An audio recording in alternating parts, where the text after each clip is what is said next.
And welcome back to Sunrise. A terror attack in Spain, a domestic terror attack in the U.S.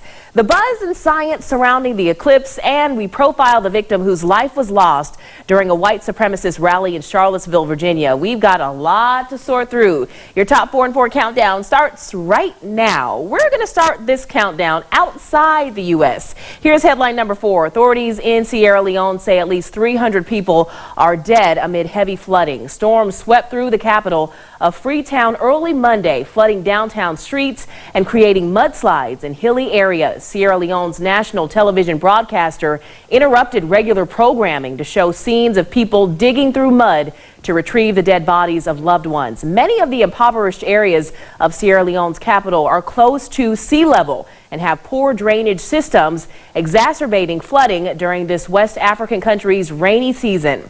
Meanwhile, in Spain, Spanish police have shot and killed 5 people carrying bomb belts who were connected to the Barcelona van attack that killed 13 people. 2 people were arrested after a van veered and mowed down pedestrians late Thursday afternoon. 13 people were killed and 100 were injured. The driver fled on foot and remained at large this morning. This is Europe's latest rampage claimed by the Islamic State. Well, Monday's stunning solar eclipse in the United States will generate as much science as oohs and ahs. Here's headline number 3. Get those peepers ready. From the discovery of helium to proving Einstein right, great science often comes out of eclipses.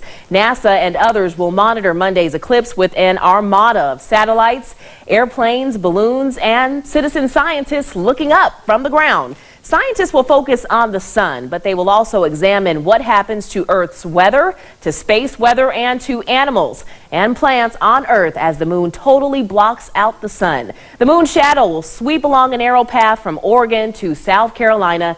And all you Caribbean cruisers out there are in luck. Some cruise passengers will have the ultimate soundtrack on Monday when Bonnie Tyler sings her hit Total Eclipse of the Heart on board Royal Caribbean.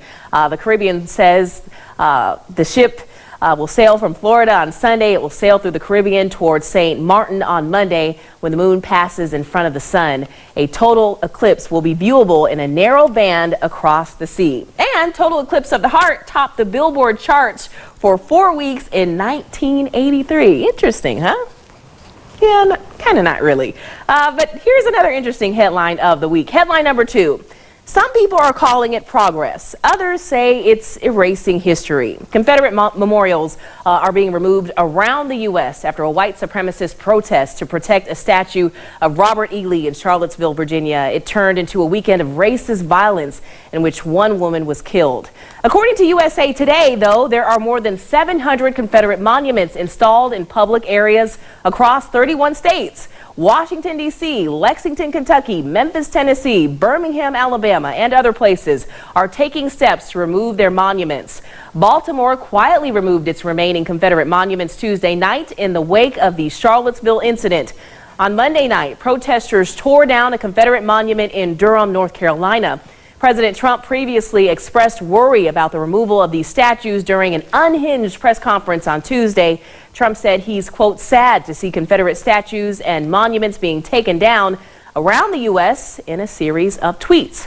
Members of the Mississippi Black Caucus asked Governor Phil Bryant to call a special session so that legislators can talk about changing the state flag, and Governor Phil Bryant has so far refused.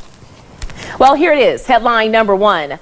While I do believe a discussion on President Donald Trump's response to Charlottesville, Virginia is a worthy headline to put in front of you this morning, I honestly don't believe we've been talking about the victim enough in the media. Her name is 32-year-old Heather Heyer. And according to her mother and father, Heather was a white supremacist's worst nightmare. Heyer's family and friends in their remembrances have emphasized her commitment to social justice.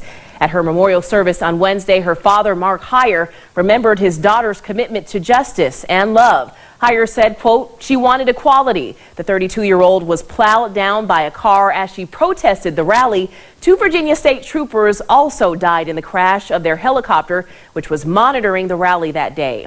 Heyer's family and friends said the 32-year-old paralegal dedicated her life to standing up for those she felt were not being heard.